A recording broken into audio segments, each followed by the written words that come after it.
Welcome back to part 3 with UAP Studies podcast with our distinguished guest, Joshua Pierson, who is coming from North Carolina. From South Carolina, we have Michael Glosson. And from Colorado, we have Katie Page is joining us as well today. How's it going, everybody? Well, great. I'm excited about this episode. I am as well. Yeah. And Katie, you've been out on some adventures lately. I'm sure there's some things you can talk about, some things you can't, but do you want to let us know what you can talk about? Yeah, sure. And I was bummed I missed part 2, so I'm happy to be here for part 3.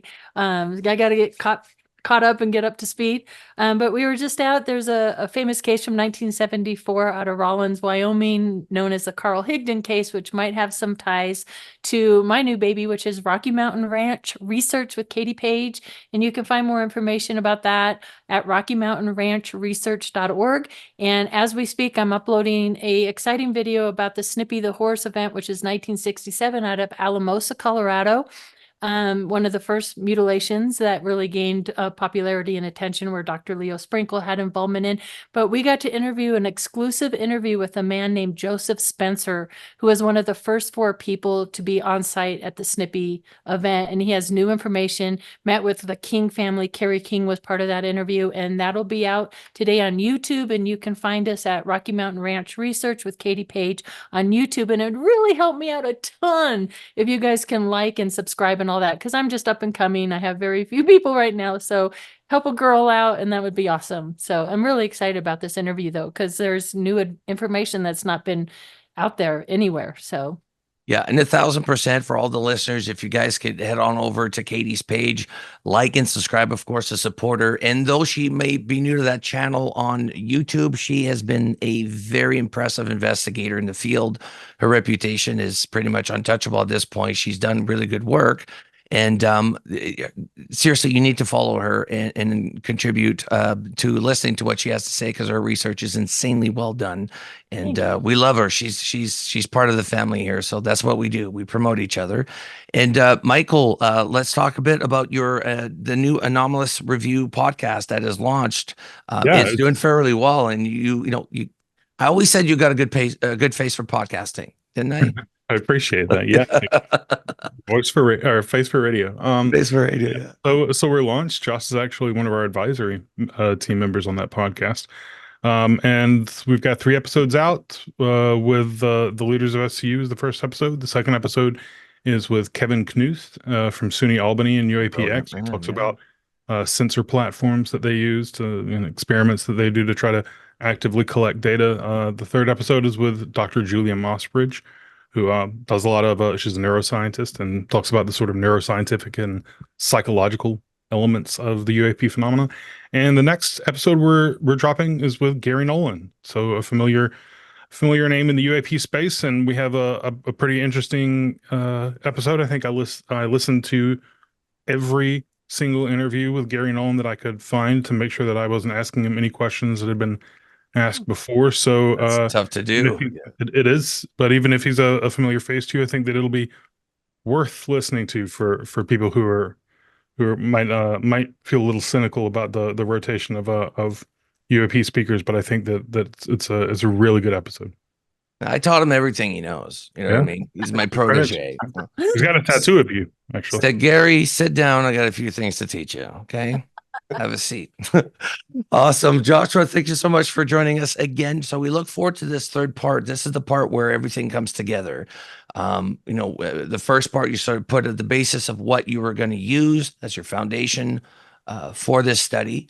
And then on the second part, sort of running through what was the sort of scrutiny aspects, like what would you take, what was valid, what was acceptable, not acceptable, to go along with these rules to come up with a great outcome, which is, of course, this third part that we're about to go into. So I'm going to give you the reins. If I said anything that's not actually accurate, please correct me, but the floor is yours, my man. Oh, thanks, brother. You summed it up well. A lot of time is spent on explaining the methodology, the data collection, and analytical methodology, because that's the part that sticks with, can it be replicated? And when you're doing a study like this, that's what you're looking for, is can you replicate the qualitative data collection and analysis that you did, right? The findings is what you really want to try to get people to debate. And you know, when they're debating the findings, what's important to understand is that as we're looking at the data set and trying to make inferences off of it, the curation standard is how the information was pared down. So, you know, if you have one-off examples of, you know, more cases where there's a lot of biological entities and, you know, reported in some data sets than others, the first question to go back to is what's the curation standard and why were those eliminated? And if they were eliminated, did you stick with the same rule all the way through, right? That's key to framing out what it is that you're looking for when you're building your findings through analytical methodology. So what we're looking at on this is slide 19, and the goal is to get through the rest. So that gives us 21 other slides. The goal is to get through the rest of the presentation and talk the findings and conclusions. And so that way in part 4, we can do the Q&A about the whole project in and of itself.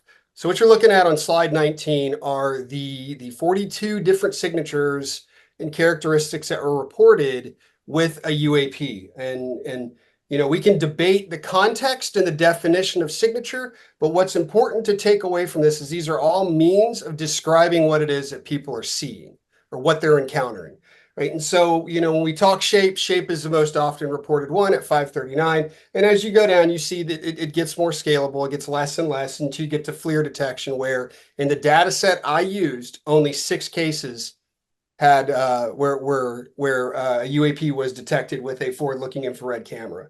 And so what happened is I took these 42 different signatures, and this is how I broke them into those profile groups, because when you look at 42 signatures across 684 cases, there's a lot of different ways to analyze the data set that's coming.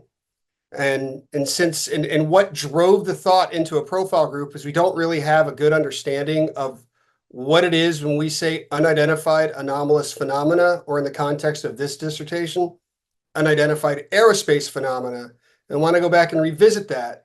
The reason why my dissertation uses unidentified aerospace phenomena is when I started this project in 2021, it was aerial at that point. It was unidentified aerial phenomena. And then it devolved into aerospace phenomena.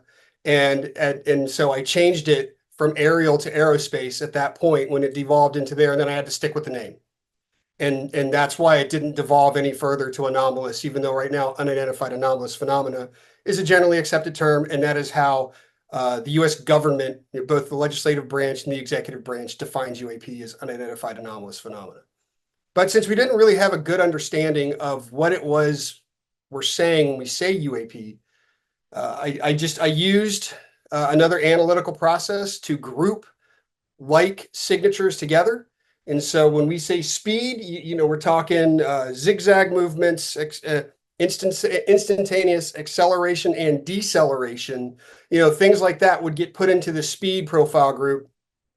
Attributes were those signatures that informed on what it was we were looking at. Another term I would use for that is characteristics. And I define characteristics different from signature because characteristics are typically categorized using your senses. Signatures are detectable using both your senses and a technical means of doing it, right? So we can detect shape using a technical collection device and by observing it, right? So that would be different than attribute. And then moving into assessed capability, that would be when the UAP exhibits an activity, you know, emits a beam, it's some sort of physiological occurrence happened to the individual. The UAP had to do something in order for it to be put in assessed capability. Actions in response would be either the UAP or the observer initiated some sort of interaction, and there was a response from one or the other. A good example of this would be the police officers that would shine their light at the phenomena, and then the phenomena would shine a beam back. Or you know, there was one where I think it was in 1952 where an aircraft diverted out of a flight pattern, and then a series of UAP started flashing what looked like the Morse code D at it. and that happened over the Sea of Japan, right? So that is what actions and responses, and that's where we can start building the intentions profile if we want to see, to start discerning off of that. Again, this dissertation didn't touch intent because that's not necessarily what one person should be trying to do, and the data set just wasn't postured to address what actions and response are indicating.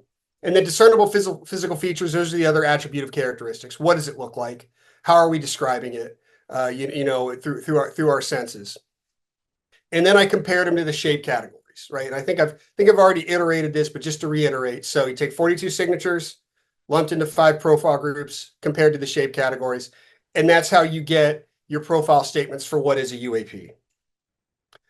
So now we're going to talk link diagrams. Link diagrams is a common tool in the U.S. intelligence community for building out networks, for understanding where venues of illicit activity may be occurring, understanding venues where a threat node may be, which can lead to some sort of exploitation, and also for understanding, when we say building the network, for understanding where we may want to focus our assets when we are trying to degrade or disrupt an activity that a network may be conducting. Think like terrorist organization, or even some sort of like money laundering platform. This is where we use link diagrams, is to take a graphic representation of all the data that we're getting through our reporting, and we post it in something that looks like this, that has association lines, and those lines change based on the relativity of the association. There's no change in lines on here, as you'll see through the next slides, because it all relates back. But you try to start with a single point and then branch out, so that way you can tie the line back to where that single point is. So what you're looking at here on this slide is you're looking at what is I believe that's a 2004 Nimitz encounter picture, right? And so that is what we think is a UAP. Off of that, we're able to discern a shape, and then off of that shape, you have what is a UAP, and based on the data set in this dissertation and what's been described by the observer, right? So we have the general understanding of UAP, which is the FLIR picture, and then we have how that relates to shape and what shapes relate to it. I'm going to pause there. Are there any questions on that? No, well, actually, just on my end, I love the fact that at least you guys or not you guys, I meant for your dissertation. I'm so used to saying you guys in deep state, but you put it nicely about the shapes, how you have different, well, basically what people are seeing. I saw a cigar when I was 13. That was the craft that was above my head, was a cigar shaped, and I don't hear that a lot anymore. Like I hear a lot about spheres, triangles, discs on occasion, but cigars is like, it's not common. So I'm looking forward to seeing what you figured out from that research. What should you classify this one at? Sorry, I should have raised my hand. Sorry, I didn't mean to step on you. No. Just a quick question. Where did you put, like, we all hear about the Tic Tac? I don't, The Tic Tac was, I deemed that one as as a cigar. Oh, okay. That makes sense. And because that's where it gets hard trying to classify, when you get to genus and species. That's essentially what you're looking at, is a genus species chart, right? Is when we get to that point, this is essentially like building a taxonomy.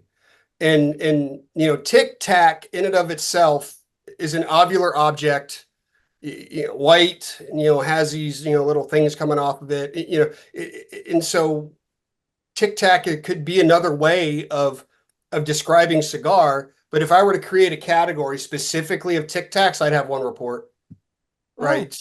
So I have to, and so this is where we say we deal with inaccurate, incomplete, and sometimes even deceptive information, is that reports on Tic Tacs are incomplete. We have essentially one, at least one that made the curation cut for this dissertation. All the other cigars could be Tic Tacs. They could be discs, right? But we have to classify them somehow. And so the point, as you're going through this, like, it's an iterative process to refine your definitions, refine your terms, refine the network to better understand what we're looking at. And so, that's why it seemed that the Tic Tac I classified as a cigar and not a sphere.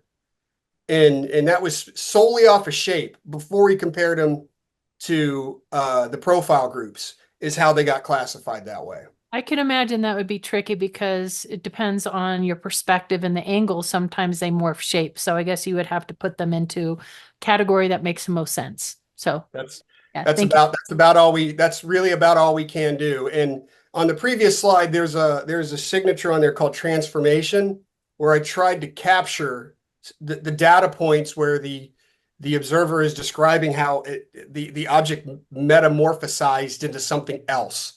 In did it change, or did it just change its angle? We don't, and so it's like, oh, that sounds like transformation.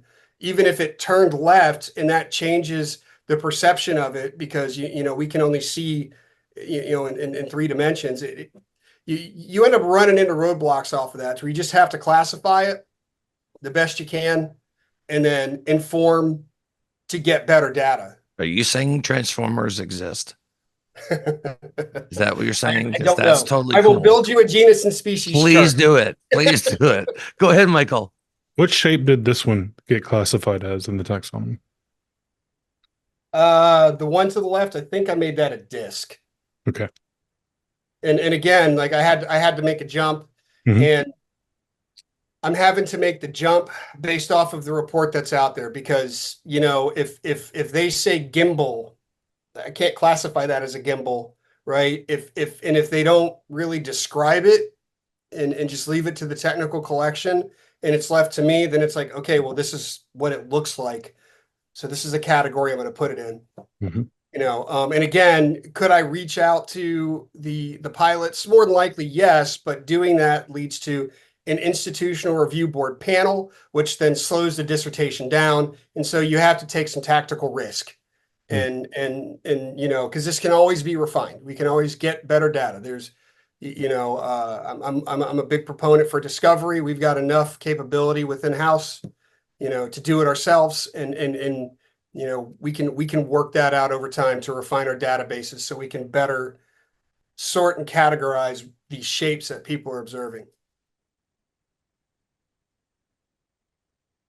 Okay, so when people say they saw an unidentified aerospace or anomalous phenomena, this is essentially what they're saying. They glow, they emit some sort of light, so there's a glow to it. There's more than 4 types of shapes, but these are the 4 most often reported. The dissertation found up to 12. But you get triangles, discs, spheres, and cigars are the most commonly reported shapes. There's a prolonged stasis. This is common across those 4 shapes, that there's a prolonged stasis. They range in color from orange, silver to metallic.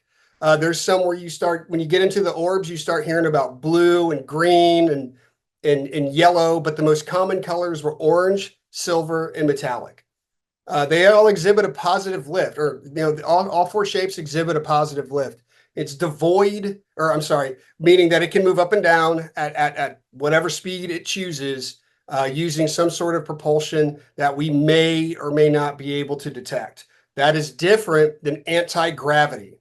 Anti-gravity means that it seems to just be hanging there, devoid of any sort of propulsion, right? Dr. Eric Davis made sure to clarify that with me when I kept conflating positive lift and anti-gravity. There's a stasis to speed and direction change. This is a common observable.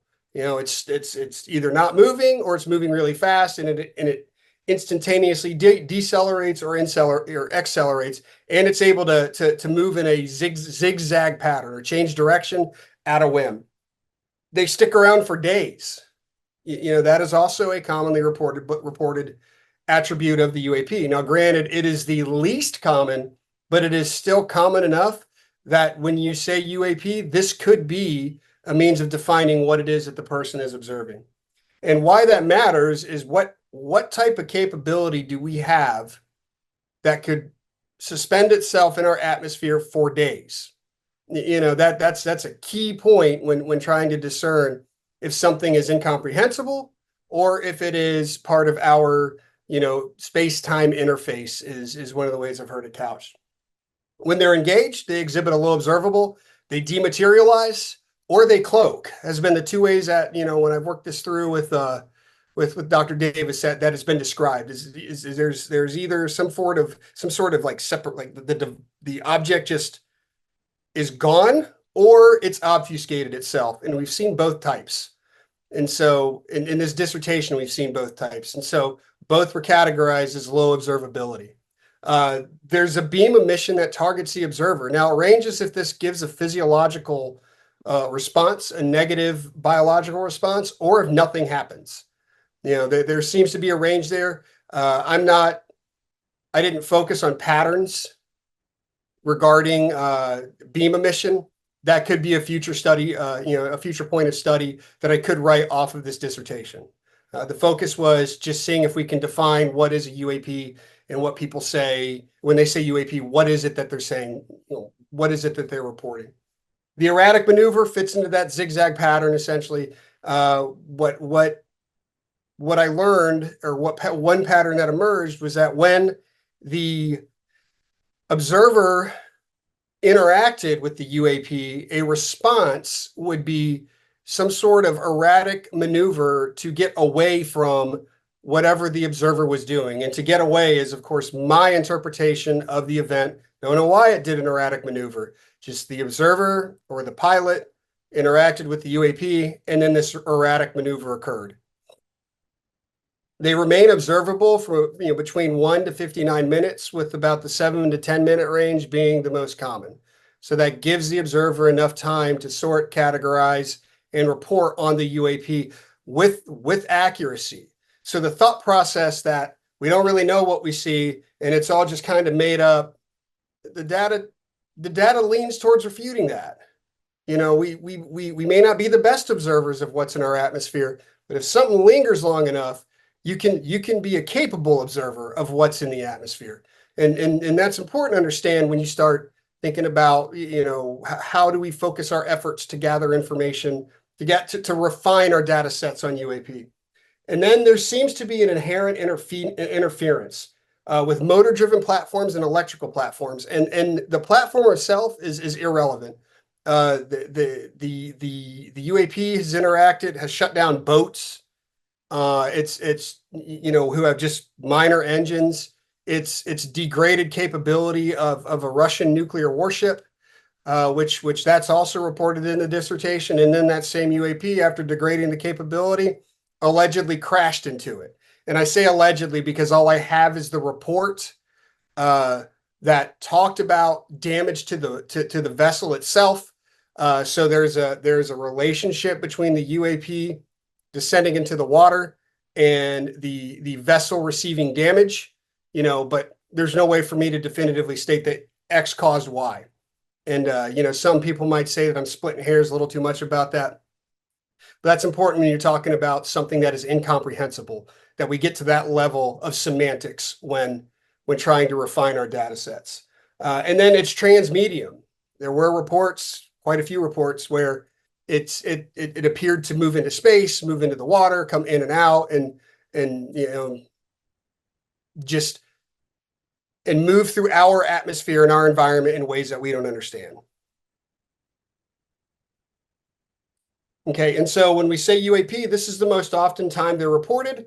I broke the number of cases down over by decade for ease, because it was an 80-year data set that I looked at. And then on the bottom part of the graph is when they're most often reported. And as we see, it's between 8 p.m. and 11 p.m. So, at night. And again, could that be because of some of the signatures of the UAP, meaning, the glow or the light that's emitted, or could it just be that that's when they like to come out the most? But this is what the data set demonstrated. Could also be that we're home during that time, like more people are at the house, and so that's when they're observing them too. And this is, trying to work with maps, it gets a little difficult, especially with something like unidentified aerospace or anomalous phenomena, because it's an expansive issue. It's ubiquitous, right? So how do you hone in on what it is? And so for this dissertation, what my goal was just to give a graphic representation to show scope and scale, right? When you hone in, it's hard to pull cluster areas out of the data set for my dissertation. We'd need a more refined data set. I would have to go back, redo the study, open the curation standard, and see how that formulated, what cluster areas would look like. And so what you're looking at here, the colors are irrelevant. It's just, these are just points on a map. This is one of the limitations of the mapping graphic that I used, and it's a personal limitation because the graphic itself is really good. I just didn't want to pay the dollars that was needed to make sure I could manipulate the colors. It was substantial enough to where I reached out to my professors and I was like, hey, this is the cost, or I can use the free version, which gives us a picture, does what we need it to do. But, I'll just have to state when we do the colors, like, hey, like the colors are irrelevant. And they're like, just do that. So, so what you're looking at is when people say UAP, this is all 684 reports that came out of that dissertation. And, to briefly touch on this, so that way I don't have to bring it up in subsequent slides. It all looks like, it originates from the US, right? And so what's important here, or the US and Europe. So what's important here is that in the US and Europe, we have a refined reporting process. And that it's important to start with eliminating the prosaic before you get to the profound, right? And so why would the US and Europe have more UAP reports? It could be that, since our societies are more interconnected, and which is interesting because as it's overlaid, the countries that tend to look to be more like interconnected, they tend to have more reports, right? South Korea, Japan, United States, Europe, right? So and that could just be because we have a better means of getting information out, right? You go to you look at China and Russia, they're authoritarian regimes, authoritarian governments. They could be suppressing reporting. We don't know, right? But that's so like when I'm looking at this as a global problem, and geopolitics has a role, right? My inclination with Russia and China, my starting point there is authoritarian governments, so therefore reporting may be suppressed. Now, since the fall of the Berlin Wall, we have quite a bit of reporting from the Eastern Bloc that has come out, but beyond that, anything new, if it is coming out, it's coming out as it's coming out like a trickle. We're not getting a lot, and we don't see much from China at all on it. When you look at Africa, we know that Africa's big, and it's a continent in and of itself, and that's important to remember when we're looking at an issue like this. That empty space could very well be there's not a strong reporting mechanism to gather like what is happening in the area. And so the lack of reporting does not mean lack of UAP encounters, and we can't conflate the two. And the same thing within South America as well. For as interconnected in that South America is, it's still spread out. You're still traveling a long ways to get places. In Brazil, there was one case where a UAP followed a family for 3.5 hours as they were driving their Jeep from one town to another. And when I say town, I mean city, right? So it's not like it's some backwoods issue that's not coming up. It's just there's a lot of time and space in trying to get reports out of some of these regions, and we need to keep that in mind, right? Is that if we're going to refine our data sets and make them better, is that if it's a ubiquitous problem, we need to treat it as such. Okay, so now moving on to the triangle. When people say triangle, this is what they say. The triangle in the picture is from Colin Saunders' book, Triangular UFOs in the United Kingdom. He did an excellent work on case studies of triangular UFOs in the United Kingdom, and was the other sizable portion of the data set on triangle UFOs. The first one being Dave Marler and his excellent work, Triangular UFOs, an estimate of the situation. So both of those works is what essentially built the triangle picture that you see in front of you.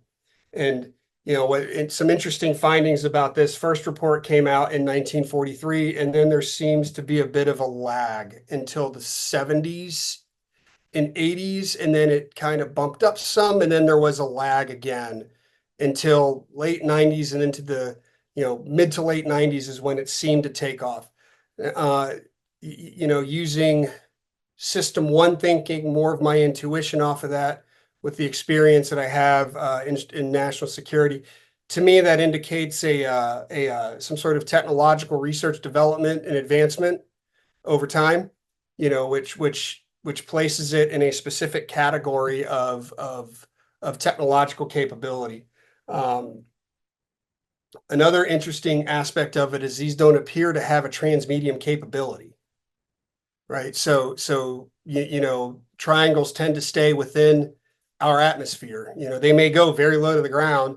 Reports of them going as low as 3 feet off the ground, and then all the way up to like 80,000 feet, but they're still staying within our atmospheric range. That was an interesting finding looking through this dissertation as well. The noise association, the noise association, it is specific to what occurs within your head. So 2 people observe it.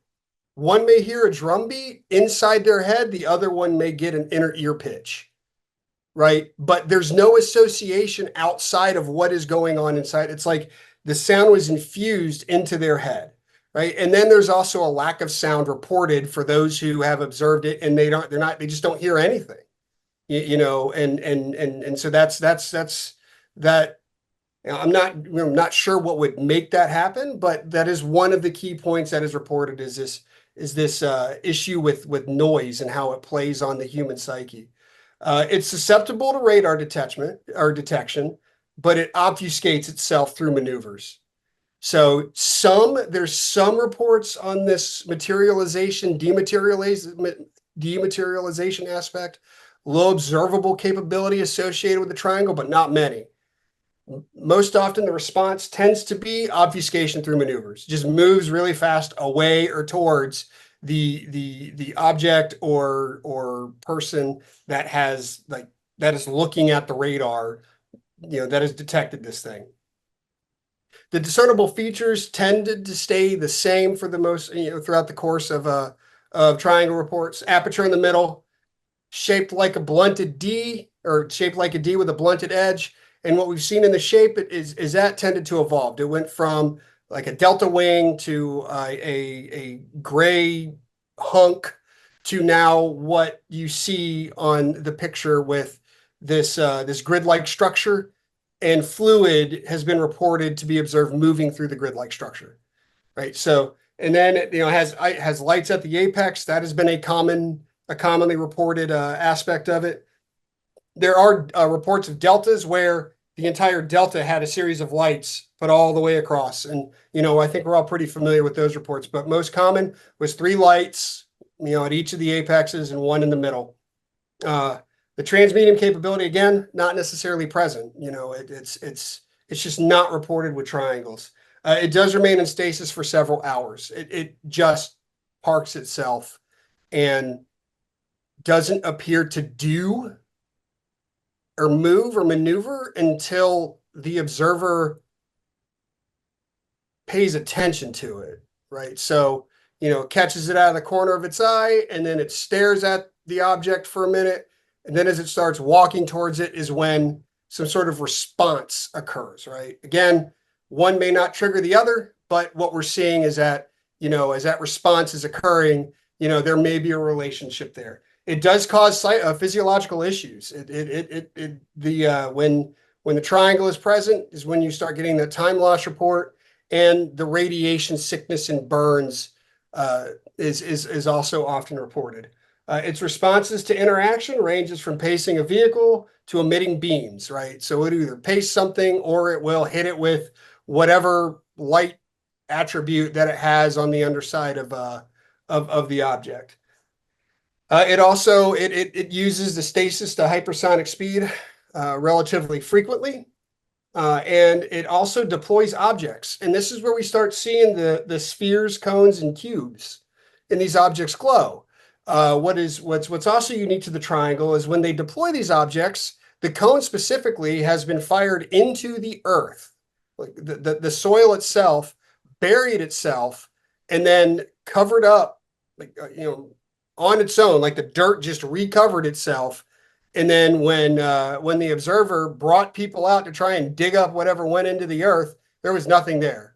The soil was just as soft, right? So that's a unique attribute to the triangle as well, is that it's able to deploy and recover deployed objects. And it's most often reported by civilian eyewitnesses. Take that for what it's worth. There's no indications I'm saying off of that. There's a lot of speculation with this. Most often reported civilian eyewitnesses. And this is where the triangles are most often reported. Again, the United States has the lion's share. You have some area in Europe where in Eastern Europe where there's some reports, and then the ones that you see in Great Britain. The ones in Europe originated from Colin Saunders' book, as well as Dave Marler's. They're the ones that are the driving factor for this. I do believe some of the reports from the Belgium sighting are in there, because there were some triangles, if I remember correctly, that were associated with the Belgium UFO events through the 80s.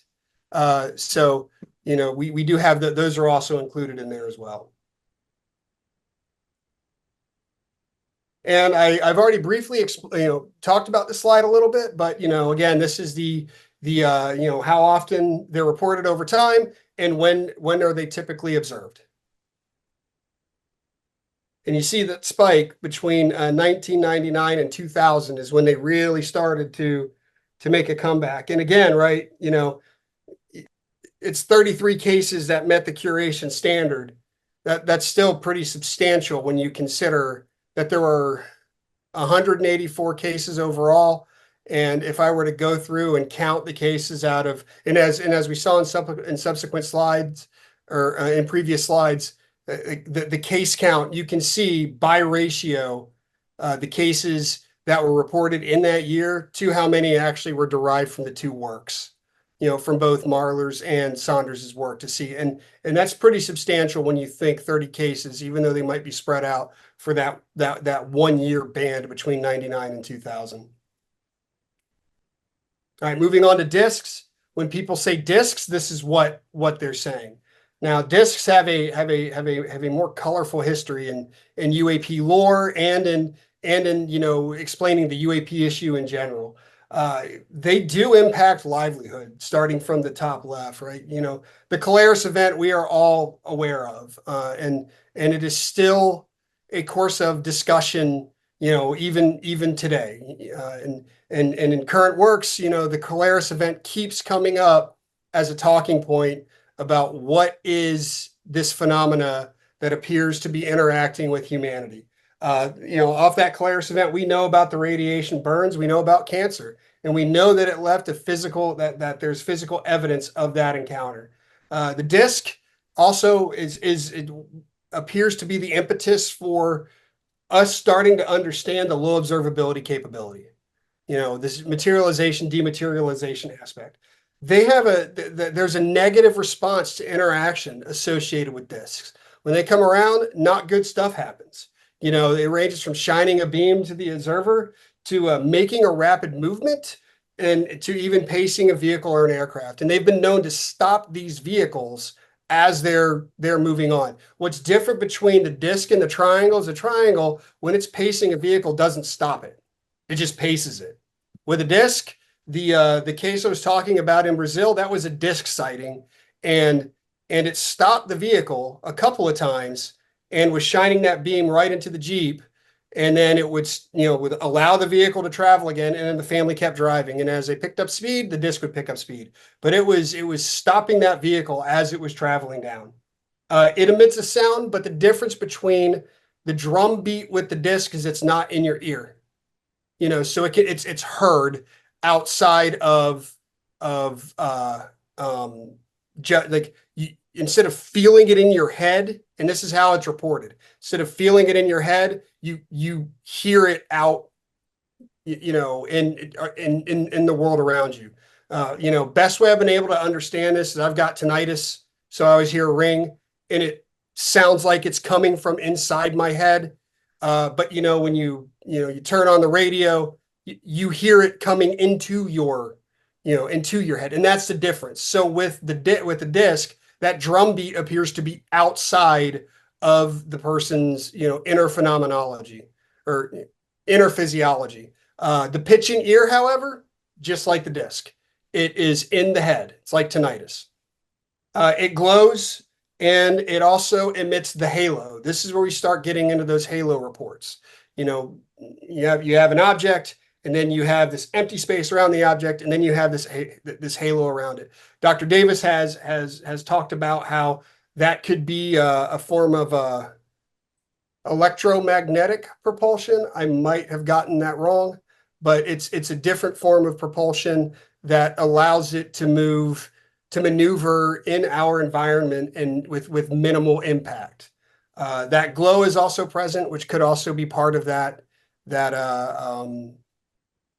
emissions capability. They tend to be about 75 feet in diameter.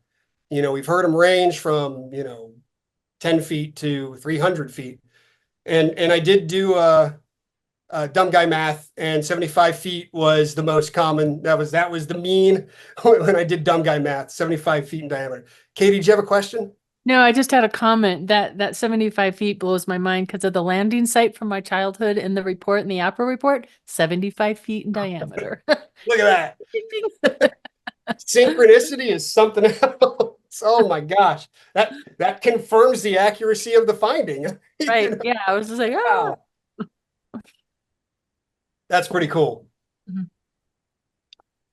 All right, so then there's this anti-gravity to hypersonic piece, right? The stasis to speed is what we call it. But that anti-gravity piece still is unique, and both the triangle and the disc appear to have that capability. The disc, it's more profound. It's more, let me phrase it, it's more prevalent that it's out there. Aperture emits beams, just like the triangle as well. Random light pulsations, two concave discs with a band in the middle, and that light pulsates, right? And at times there will be a pulsating light with another like ball of light spinning around it, also reported.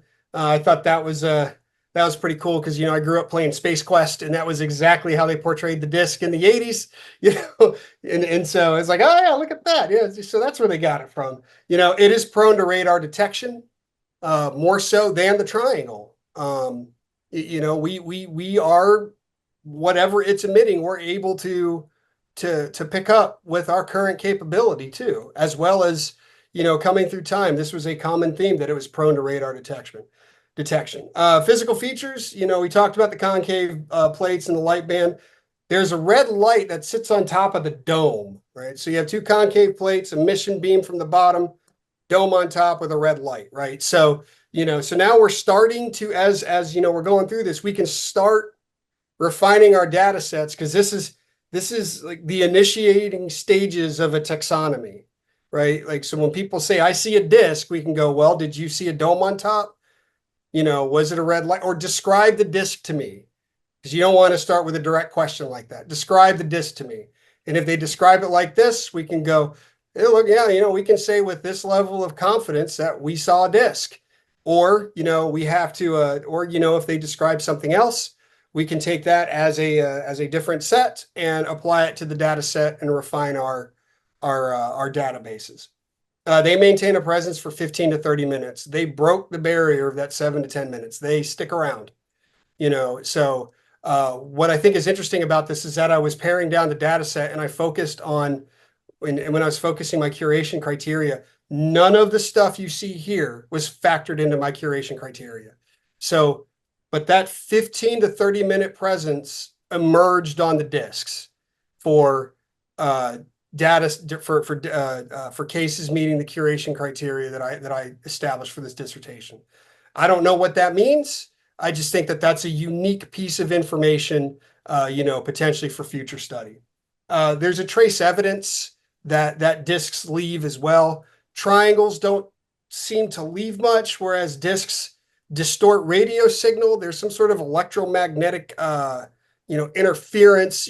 People have made notes of this, and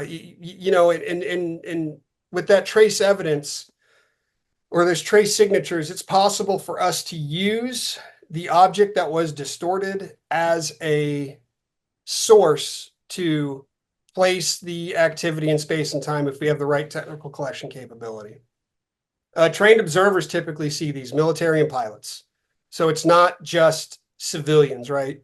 This is where you start getting into that diverse set of observers. And then all disk cases, again, off of the curated data that I developed. And again, it's more ubiquitous than the triangle, which, I mean, that's telling, because the disk is the one that's more often reported. And I want to say the aerial phenomena did not make it into my data set because of the biological encounter.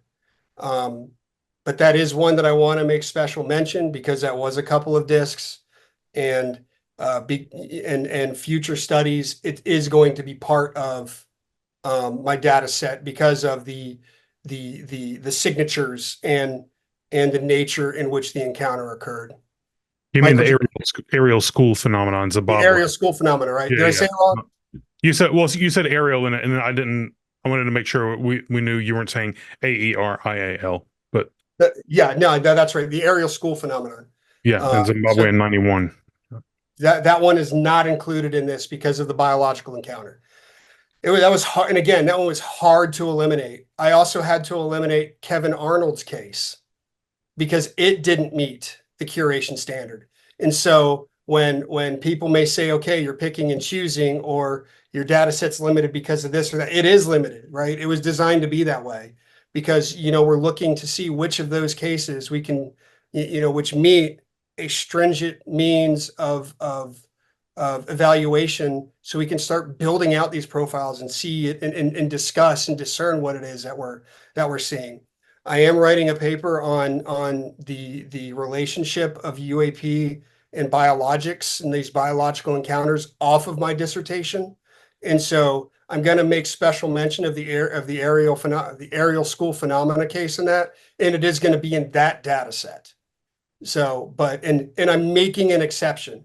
And so when that paper comes out, there's going to be a point where I say, my data set included this case, which was not included in the original because of X, Y, and Z, right? So, because I mean, it's, just like Kevin Arnold's encounter was a profound, observation, which has led to, this more scientific approach to UAP encounters. The aerial school phenomenon is also the same thing, so, but that's why it was eliminated. It wasn't out of any sort of crazy bias. It was straight up CE1, CE2 only. And the reason why I'm saying that is because you can see Zimbabwe and there's no dot on there. So I want to make sure that we're drawing attention to why there's no dot in Zimbabwe, for that particular case. And Kevin Arnold's case was because it was just one viewer? It's one source. Yeah. Single source. No other way of determining, and again, that doesn't negate his observation. It just means it didn't meet the curation standard of this data set, right? It's why and I know we're kind of diverting, but I think that's okay if you guys are good with it. That's why when we look at the National UFO Reporting Center database, right, and it's got 121,000 cases. It's important to, if we're going to use the data set that NUFORC has taken the time and the energy to put together, it's important to apply curation standards to that data set when you're doing analysis, so you're not just running the same 121,000 reports through every single form of analysis, because you don't know what it is that was actually observed, right? And so that's why I say, when we refine our data sets, this will help to build a better, profile for when we do our interviews, for how to gather information from the observer and place it in its proper context. All right, so on this slide, you're looking at the combined shapes profile. As you're looking at it, you're going to see where there's shared language with the cone and the trapezoid, and the fact that it's observed with the triangle and disc. What's important here is that when you're building a link diagram, you're taking in all the information and making a graphic representation. And so I say that so that way, people understand that I'm not double counting the cones and the trapezoids that were observed with the disk, and that when you look at the overarching data matrix, they're separate encounters of cones and trapezoids that are not solely associated with the triangle. But so when you get to these combined shapes, you also have the sphere and the cigar, right? Cigar is hard to classify. Is a Tic Tac a disc? Well, if Tic Tac's classified as a cigar, and we've seen a disc, and we've seen what the pattern emerge with what a disc is reported to look like, that doesn't look like a Tic Tac, right? So that's where you start getting into trying to define the species of what it is that people are looking at, right? So maybe there is a species within the UAP context of cigar, and we just don't know what that is yet, right? And it could very well be the Tic Tac, right? We don't know. That's all speculation at that point. But the species of disc and the species of cigar indicates difference, and so that has to be our starting point. Cones are associated with multiple different cones, right? It's rarely that it's just one cone, right? Multiple objects moving around. Again, reported between 8 and 11 p.m. at night, most common. It's highly susceptible to technological detection, right? Again, like you're hitting it on radar, it may, if you have some sort of theodolite, like you can observe this with some sort of technical means. There is a low observability, especially with the spheres. They've popped in and out of their presence, and the driving factor for the spheres was James Lukatsky's book, Skinwalkers at the Pentagon, and the NICAP database is where spheres kept resurfacing. There's a physiological response. They've been known to cause cancer, autoimmune. I'm sorry, I shouldn't say cause. There's a relationship between the presence of spheres and cancer, radiation sickness, and an autoimmune disease response in very healthy people. And then all of a sudden, after they encounter a sphere, they're now sickly, right? They also glow, have an anti-gravity capability, and then also move from stasis to speed. Observers, military and civilian, again, diverse population. Moving on to the next slide. And here's where these combined shapes are reported. There were 262 reports of different shapes that were put into the combined shapes category.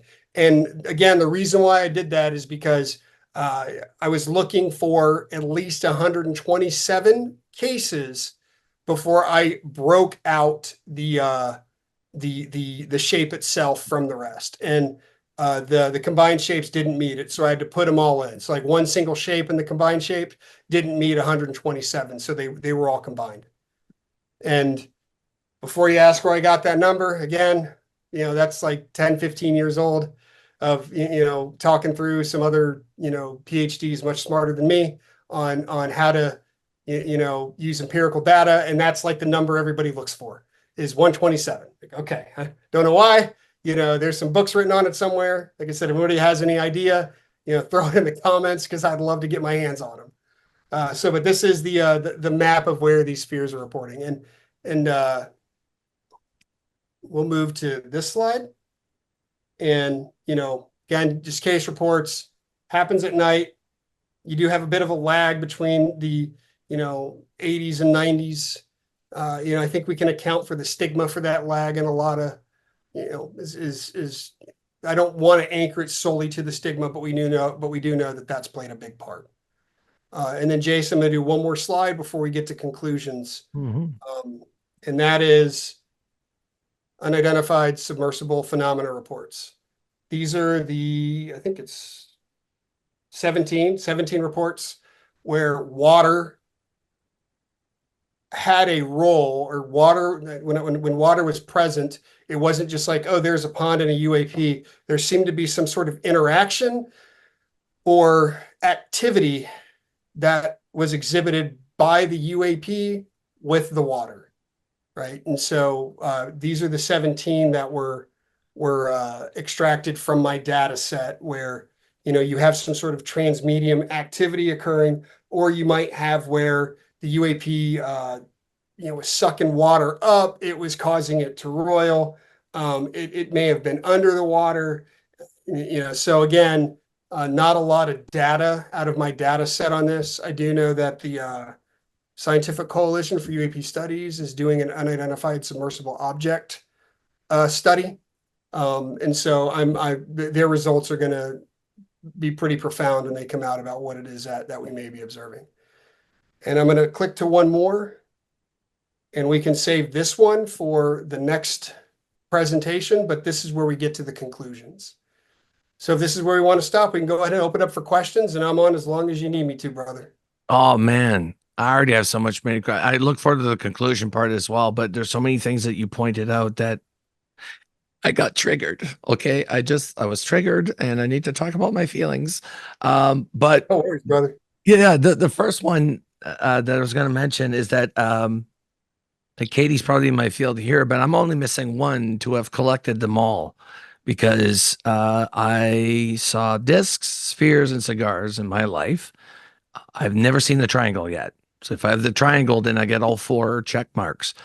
But my question to that is that I saw them at different intervals in my life, and I've always wondered if the perception of what we see when we see UAPs has got to do with us, our personality, the perception that we're getting from it. But for me, you would assume that, if you have seen a few things in your life, that you would see a repeated thing, and it's not. Like when I was a kid here, it was a disc that was above us in a field. In Quebec, it was a flying Tic Tac cigar shape that hovered right above us. And in here with my wife was the 3 orbs. That is the reason why this podcast even exists, is because these 3 orbs sort of triggered me to get going again and investigate this, and hence the podcast. But I'm missing the triangles, and triangles are very popular here. But in your opinion, are these crafts distinguished, like they're shaped like that for a specific reason? Or is it just a perception of the observer that whatever the craft is, that's how we perceive them? If that makes sense. I'm not sure we're in a position to be able to answer that. I don't think we've integrated the fullness of understanding of the human sensor with the phenomena itself to be able to understand that. Right. Gary Nolan talks about, and again, like I'm not in Gary Nolan's league when it comes to understanding like the biological implications of UAP presence and the observer. So I gotta factor how I am trying to interpret what he's saying, right? Into how I can understand it. And I remember Gary did an interview with Lex Friedman where he made the point that your genetic code interacts with the environment, right? And how that could be key to understanding the overarching phenomena that, phenomenology, like how we interpret the world around us, right? And Kimberly Ingalls, believes she's doing a podcast with Chrissy Newton on the phenomenology of phenomena, right? How the human sensor interprets the world around them. Objects of Consciousness, written by Daniel Hoffman, talks about how our senses are designed for fitness, right? To perpetuate the species, right? But to get to how you perceive it, and if what it is there's a gap in bringing the two together, right? Like, and again, like this isn't like a bias issue. I mean, in some ways it might be if you have some material scientists who just don't want to buy off on, the authenticity of the human sensor or whatever, right? But that seems to be more rare, like more of the exception than the rule in UAP study, right? But it's coming together, right? It's slowly moving to a point to where we might be able to better understand how when you state you observe a disk, that we can say it was a disk. And so I can't fully answer your question. What I can say though is that I know how to interview to understand your lived experience. Right. And I think that's what's more important is that, you know, if you say, yeah, I saw a disc, okay, can you describe it? You know, and Yeah. then taking your description and then comparing that to a myriad of other disc descriptions and then stating, yeah, it looks like you saw a disc, right? You know, but that doesn't negate that it might be something else. It just means that that's what we know based off of how you interpret what you observed. Good point. Michael. The data doesn't seem to suggest, though, that when there are multiple observers, they see two different shapes when they're looking at the same object, right? So, at least in that sense, it doesn't seem like there's this radical variation that's sort of observer dependent. Like I don't see a triangle where you see a sphere or something. So maybe that has something to do with the answer to the question, but it could also be that if the observers are both in a similar observational condition, that I mean, if there are objects that can transform shape, it might choose shape based on observational condition, which is sort of like choosing based on observer, but it would have to do with more variables than that. So I don't. My only thing is I'm thinking of these are transmedium vehicle crafts or whatever. They would have the ability to change their shape depending on the dependency or the necessity of their environment. So if that same craft, let's say, operates here on planet Earth, and then it goes to planet Xuba in the next, galaxy that might have a different temperature, it might be acid rain that the planets, so that has to adapt to that. And I'm only thinking if they're this far advanced, their technology to be able to adapt to a different shape and even metaphysically, whatever it wants, is not a far-fetched idea when you think that that far advanced. I mean, even our cell phones, a phone was used to be just for calling. But look what a phone can do now. It's a flashlight. It can guide your car on a trip. It guided me to California, to contact in the desert. Like your phone could do so many things. And yet it started off simplistic. But over time, it could do multiple things for multiple needs. And I think maybe their crafts are designed to be similar to that out of necessity. But that's why I'm wondering if that's, if it's relevant to how we see it as how we perceive things here, if it had anything to do with our psyche more than it has to do with their phenomenon. I don't know if I got crazy out there. I'm out of coffee, but you know what I mean? I don't know. An ability to, I mean, again, I'm not there's like biological components to being able to transform. Again, like I'm not in a position to be able to best answer that. I mean, what I would say is I mean, again, based off of what the data sets have told me and what I've encountered in the UAP space is that it tends to be less about the psyche and more about what is being presented, right? You have multiple people observing the same thing. Does that mean that thing is what it is?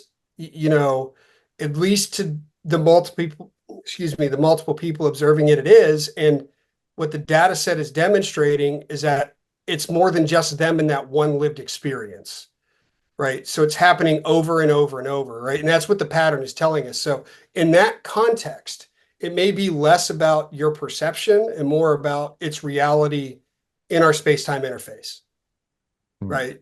In this regard. Now, could it also do something else? I mean, we've heard, enigmatic and incomprehensible reports of the phenomena, right? Yeah. Where it just seems to go beyond all human comprehension. Well, even the stuff that Skunkworks is doing, and sorry, Katie, you'll be right up next. Sorry, but just the stuff that Skunkworks is doing, like they have a skin now that's going to go on the crafts, and that skin will feel the environment. It could, adapt underneath its underbelly to look like what it is on top. Like we're coming out with these great technologies, where I wonder where we're getting those ideas from. But if we're doing these sort of crafts, Josh gets me, he knows. But if we're getting these sort of ideas now at this stage, early on of our scientific awakening. It's not a far-fetched to assume that, because even we hear about these crafts, 75 feet in diameter, for example, and you walk inside of them and they're a size of a stadium. Yeah. Right. So again, to us, it sounds impossible, but as the eons go by in our technology, we'll understand, oh, actually, we can maximize space by doing this. And then it seems like magic to us because we can't figure it out. But to them, it's just part of their technology. So whatever they're flying around here, I mean, imagine what else they got. Imagine what the mothership looked like. Imagine, you know what I mean? Like, I'm curious about those things. We hear about the small spacecrafts flying around, but now we're starting to hear about these massive crafts. Lou Elizondo just came out and said something flew or went by an oil rig that was bigger than the oil rig going 500 knots underneath the water. It was bigger than the oil rig and it went right past it at 500 knots, which is that's impossible. Something that big would have fallen to pieces, but yet there's something in our oceans that are massive, that are way bigger than these crafts. And that's really the scary part of it, because like the cigars I can handle, the spheres I can handle, the discs I can handle, but a mothership, that is like the biggest disclosure you'll ever get. Is if somebody could capture one of these, and it happened before 1997, except they had shitty equipment. But once it happens again over Phoenix, Arizona, it's irrefutable proof at that point, right? Because if the government says, "Oh, it's ours," because they don't want to say it's aliens, then they have to disclose that it's theirs, right? So either way, it's a done deal. But yeah, I'm just curious about it because you're seeing all these shapes all the time, and I'm just wondering if you think there's actually like a different species behind these shapes. Like, what is the consensus behind that? Last question before Katie goes. I'm sorry. Okay, yeah, because okay. It's about to be. Katie, do you want to go before I try and tackle that one? Well, mine kind of builds on what he just said. So I'll tack it on. Tack it on. So the non-human intelligence piece is a component of course. What in the finding in this dissertation that whatever it is a technological advancement that indicates it is not from the US or a foreign competitor, leaves it open to further analysis, right? Now I'm slow to move to some sort of other species, not because of like a belief issue or a bias issue, but a data issue, right? Because you start getting into, well, how many? Well, and we're trying to define what that. First, we're trying to define the if, right? That's where if something exists, well, what is it, right? And what I'm looking at is and again, using the data set that I built and then replicating this study in other ways, like starting with the UAP and biological piece. What those data points are going to do is further refine where to look for, more data that may lead to, better understanding, the presence of NHI, right? And not taking the wholly skeptical approach of, oh no, we're not, we don't need to be there anymore, right?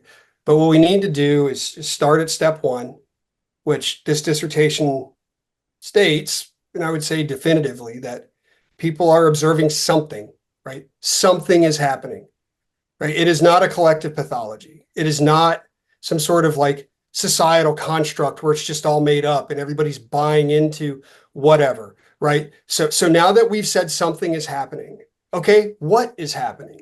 And that's the next question that, I would focus on answering before I start speculating on who is doing it, right? Does that make sense, right? Mm-hmm. And I know some people are like, oh, he's just trying to give himself space, needs some wiggle room. Well, that's the process of the study is to, you don't, because like if I come out and definitively state it is X, right? I have just now created a bias within myself. And if I create that bias within myself, then everything I do is going to focus on proving that narrative as opposed to getting to, okay, something happened.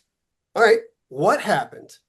Right? So And I can already think of 6 or 7 papers just off of this small database that I built to better understand what has happened. And then when we get from what has happened, okay, what may or may not be doing this, or who may or may not be doing this, right? And I think like I'm not there yet. Right? I'm still, we're still in, okay, something happened. This is what we know happened, right?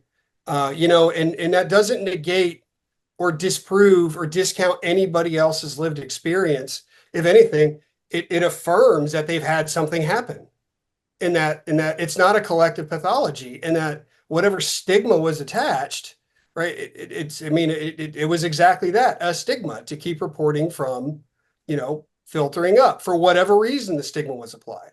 And so I don't think I'm yet the best to answer the question as well on who could be doing this. Dissertation indicates something beyond the US and a foreign competitor. Okay, that's a great starting point. Now now that we know something happened, let's talk about what happened. And then we'll work to who did it. Yeah. I know that might leave me a lot of wiggle room, and I might take some hits on that, but it's important to go in with your mind wide open, right? In both ways. Like, don't immediately jump in and go, everything's true. Like, it's, the truth is we're going to do this, or negate all of it, right? When you're looking at it like head wide open, you're okay. Like, we're going to ask the questions as an investigator would, and we're going to go through the investigations process. And why people don't like that, and I know Katie can agree with me on this one, is because it's slow, it's arduous, it's tedious, it's tenuous. And then as you're going through it and you get your data set and you're doing your analysis, you're like, man, I'm an idiot. because I think that of myself every 10 minutes. Yeah. I'll tell you, man, as I'm doing my data set and making my notes and everything, I'm looking down and going, geez, I got to be the dumbest person alive. I can't believe that, I'm putting these little boxes here and none of this makes any sense, because I'm looking at the issue like this, right? And what happens, right? So after you finish the project and you take a step back and you go back and you reread it and you're like, oh, wow, there's some really profound stuff in here that I can focus on in the investigation to better expand upon, what we can say is true and what we can say is fact, right? And it gets hard. National security investigations, same way. You are very close to the issue. And so you have to be careful to account for your biases as you're going through it. So that way you don't end up going one way or the other based off of, an approach that you may or may not have wanted to take. And so that's why I'm not yet at the point to state, yes, something is present, and yes, it's doing X, because I'm still at, yes, something happened. Okay, what is it? What are we saying happened? Does that clarify? Does it make sense? Yeah. Mm-hmm. To my limited understanding, it does make sense. Katie, you're going to add something.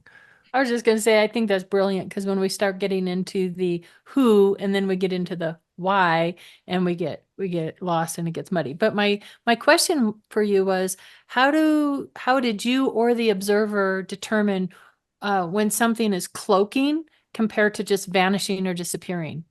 Can you define the difference? And how did you determine that, or the observer determine that? So yeah, that had to come off of observer description. Because I didn't canvass observers, and again, it had to do with the medical issues that I was battling, coupled with the need for an IRB. I would have had to restart like the whole dissertation. It would have sent me back another 3 years, right? So, but I had to use the descriptor out of the case, and it got hard, because when the observer states, quote, and then it just disappeared, end quote. That's one description. And another common one was, quote, it seemed to look like a cloud, end quote, right? So one could be a dematerialization altogether. The other one could be a form of cloaking. And so how I did that was my committee and a dictionary.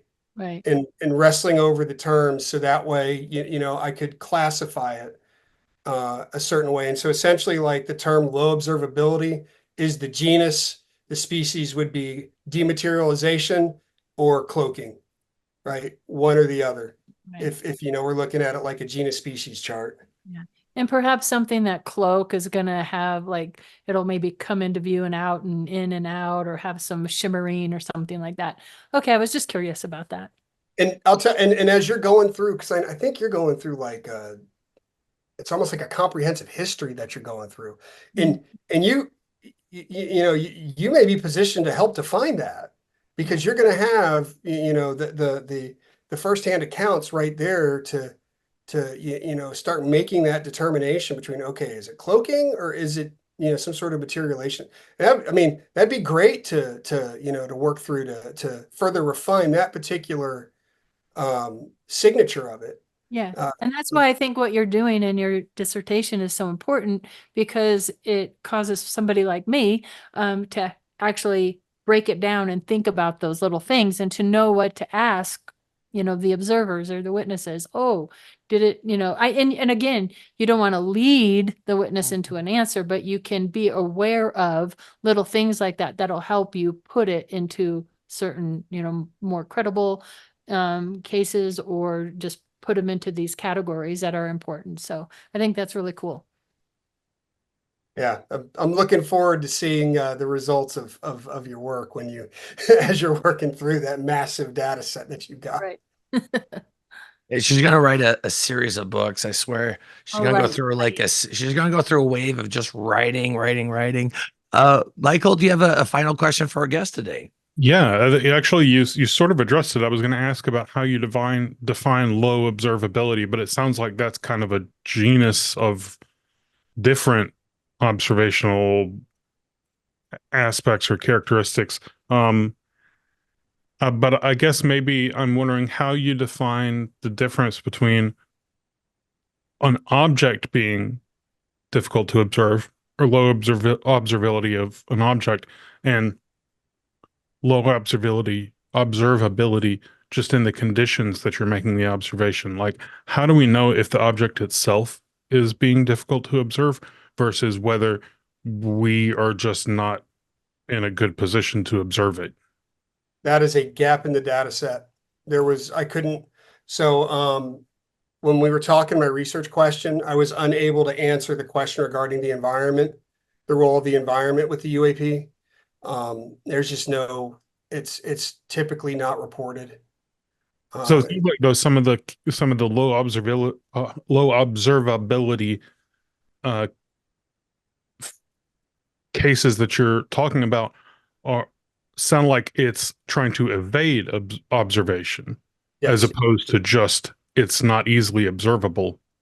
Like and it sounds like maybe the distinction between cloaking and dematerialization is cloaking means it seems to turn into something else versus it seems so. Okay, so like when they've observed it, they've observed the shape, like they can see it, right? And when I say see it, I mean clearly defined edges. There's a halo, right? That's why there had to be at least 3 signatures, right? So because 3 signatures means that you took the time to bear witness, name what you saw, define it, and then you basically went through the classical skills of learning, right? You saw it, you named it, you ran it through your dialectic, and then in the rhetoric you professed to what it is, you testified to what you saw, and you elocuted, right? Like, so that's essentially like, and there's time, like you can't do that with something you see for like 2-3 seconds. Sure, yeah. You can try, right? But it's like, yeah, I saw this object, it was white, and then it zipped off. Like, I don't know, and it was there for half a second. Like, okay. I mean, but so when we get to the low observability aspect, like it had clearly defined edges, halo, glowed, maybe emitted whatever, and then it, just stopped being there. It may have maneuvered some, but it didn't maneuver at a distance. And again, I was a little bit more liberal with distances than, Robert Powell was with the characteristics study of shapes, where he was able to nail down, specific distance criteria, which would be an excellent curation rule for a future study, especially if I were to do this again. But but based off of, trying to work myself through the report, the observer never reported that it just like dissipated, or if they did report that it just got too small that they couldn't see it or dissipated or whatever. And it came down to term use of what was in the report, right? And if the observer reported that, then it wasn't low observability. It was just, traveled off. But, it's in a distance that, can still be categorized as having, as you being able to have an observable property, and then it just wasn't there, right? And so, but with cloaking is not transformation, right? Cloaking is that it takes, the environment around it and then becomes like a chameleon.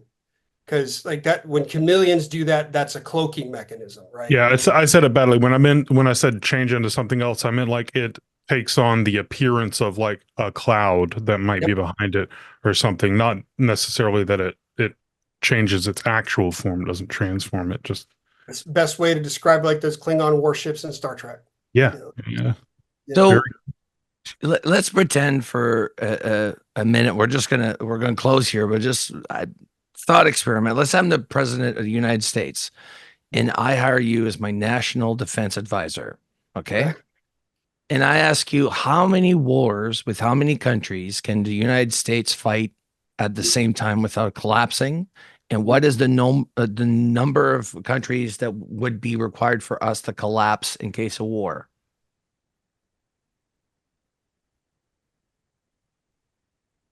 So our strategy is to be able to fight a two-front war, right? That is in the national defense strategy that comes out. I think that one's annually. I'm not understanding. So I'm not understanding what you mean by countries we'd need to collapse. So yeah. Well, I guess I'll rephrase my question. It made sense to me when I thought of it. Yeah. But let's say the United States says, okay, if we were at war with Russia and China and Iran all at the same time, is it manageable? Do we have enough to handle it? Can we, handle our powers properly? Can we have enough intel for all the battles? There's got to be a certain volume where the United States cannot handle it. It will collapse because it spread itself too thin. Okay. My question is, when it comes down to these civilizations that we know nothing about that are visiting us, one of them is threat to us enough because we don't even know how they would fight. They're not going to fight like humans. They would fight completely different. Now, if we're dealing with multiple species, which it looks like that's the case, we don't stand a chance. Even if we prepare ourselves, well, it's national defense, but even as a global planet, if there's that many interactions with that many different species, it's the national defense to me. Always, I thought it's more. Shouldn't it be a global defense at this point, not so much of a national defense?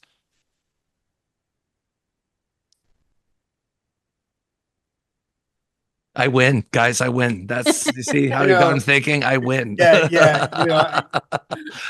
Alexander Wendt writes about the sovereignty in the UFO experience. I think is the name of the article. Sovereignty in the UFO. I might state it wrong. But this is one of the key questions that he works through as well, right? Mm-hmm. At least through the 90s. And into, I would say before maybe even after the global war on terror, fighting a two-front war has been the principle of United States national defense, right? That doesn't mean we go looking for a fight, irrespective of what a lot of people may think. The Bretton Woods Act did specific things that have led to a lot of U.S. presence around the world. And a lot of it was geared around free trade, right? That's why our boats, that carry all the Connex boxes move at 18 nautical miles an hour. It's because the seas are free, You take away the US Navy, how free are the seas, right?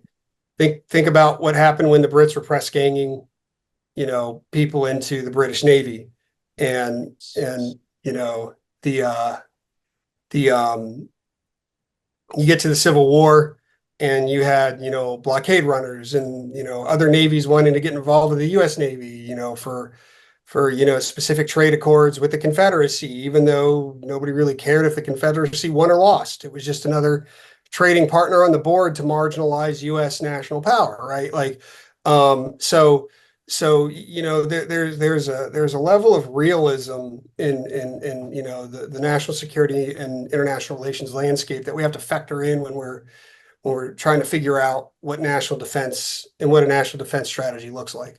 One of the things that pops into my head when we start talking about advanced civilizations that are like beyond the scope of our comprehension and how we're going to get our butts kicked, I think we limit our own personal capabilities off of that, right? Because one of the things that humans are, if nothing else, is independent thinkers, right? Like nobody, like we have to willfully, like irrespective of whatever neuroscientists may say about, the aspects of free will, or we have to wittingly choose to be subjugated, right? You have to wake up every day and make the choice that I'm going to be subjugated. Yeah, and I think we have enough. And I mean, the United States, began like the impetus for 1776 was we woke up and said we are not going to be subjugated anymore, right? Now, some people may have some opinions about that nowadays. A lot of, I think, the issues within the U.S. Begins with us missing the point that the preponderance of power is at the state level as opposed to the federal government, and that if you really want to wield, the tools of power, get involved in local government, right? Because all of it from the bottom up to the federal government is the government of the people, right? And so you think about that when you're looking at some sort of advanced entity, element, whatever, that may want to come and interact with us, and because combat is communication, so no matter you're communicating. Best way to know your enemy is to fight them, right? I mean, but like people in general thrive on the concept of irregular conflict and guerrilla conflict, right? Like, I've got, was it The Savage Wars of Peace? I'm looking at War in the Shadows right now. These are all conflict case studies where these small population bases, withstood any sort of occupation by an element that was deemed to be larger and have more power. A good example of that is Afghanistan, right? From just throughout the ages, nobody has been ever able to occupy Afghanistan and subjugate the Afghani people. They know how to stand up and say, I live for us, and that's that, and although, but see, again, because we always think from a human point of view. So I always think, okay, warfare, you're thinking about, the metaphysical, you're attacking physical things, blow up. But these things might not fight in the metaphysical. They might fight in another realm that we don't know nothing about. We don't know the scape of that land at all. We have no data, no prior history of fighting there. What I'm saying is that it could be quite different than what we expected. If they have mind control, and as your report says, like, there seems to be something with the mind or perception that people have of these things. If they're able to do that to us, a fighter pilot could fly right beside one and not even know that it's there because it's telling them, you don't see us. You can't fight an enemy like that. Scary. And yeah. And if we have multiple civilization of capabilities, most of them are probably peaceful and saying, oh, it's just cute to come and check them out. They're like puppies. But others might not have those same intentions. And I mean, we're pretty much relying on, well, we hope there's a nice species out there that'll have our backs, sort of the way Canadians hope the US have our backs in case shit goes down.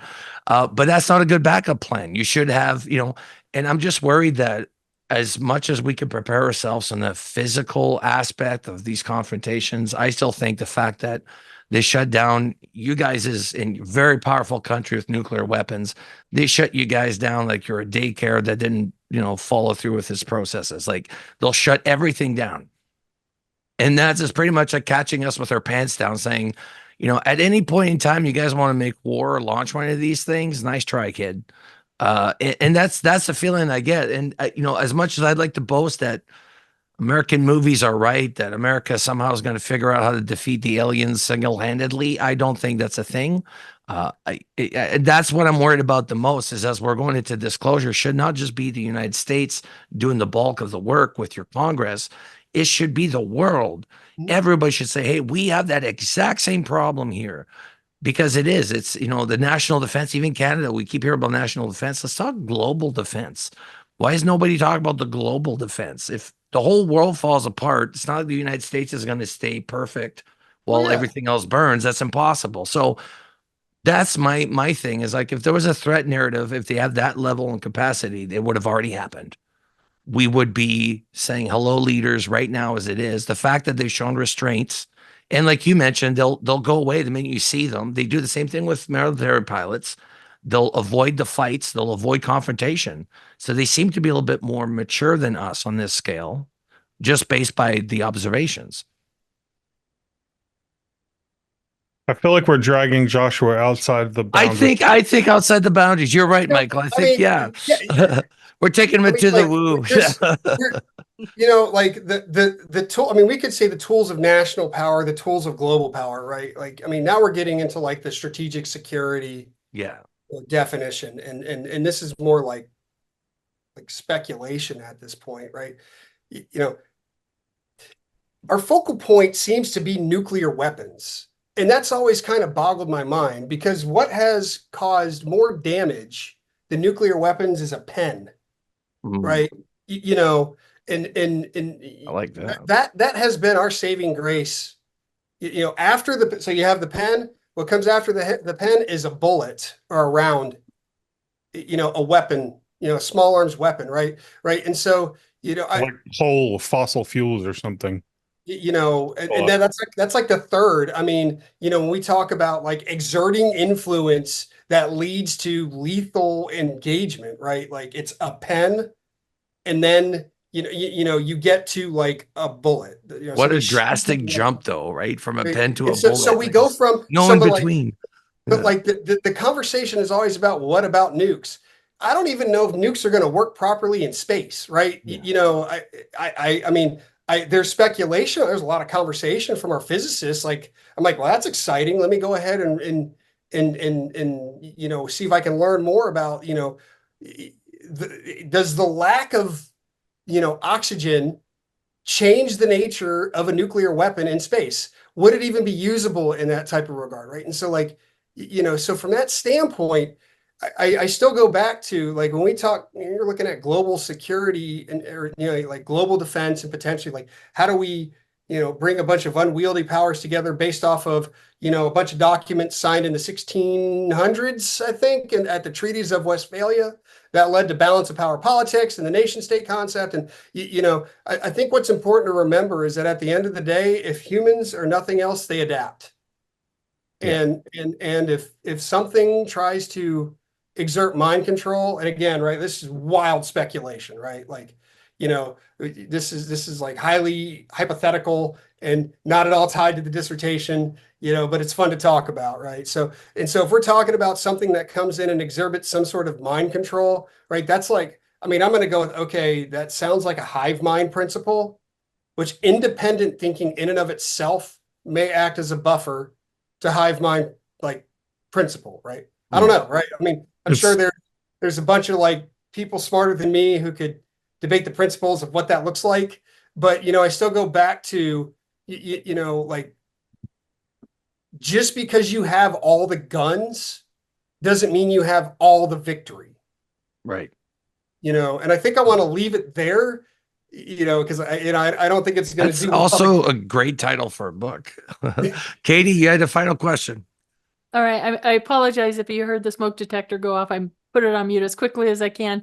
But I'm really excited about all this work you've done. I mean, there's a ton of work in this, and you know, and that you've gotten this information from NICAP and Norfolk, and I know we can't use the MUFON, but decades of data, right?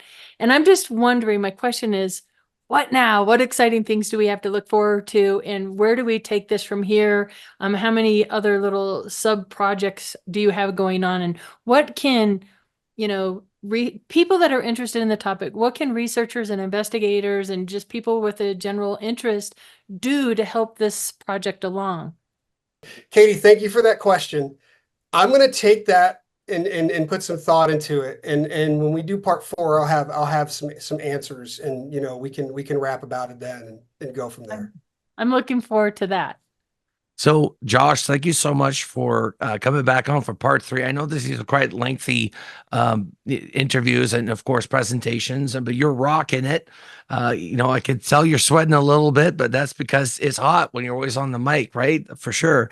But I thank you for your time. Seriously, this is cool. And then part 4, basically, it's just a nice little wrap up, and we'll get to ask you plenty more questions. I got plenty on, especially the predominantly white or Caucasian countries being the dominant ones for sighting, but only that before abductions reportings as well.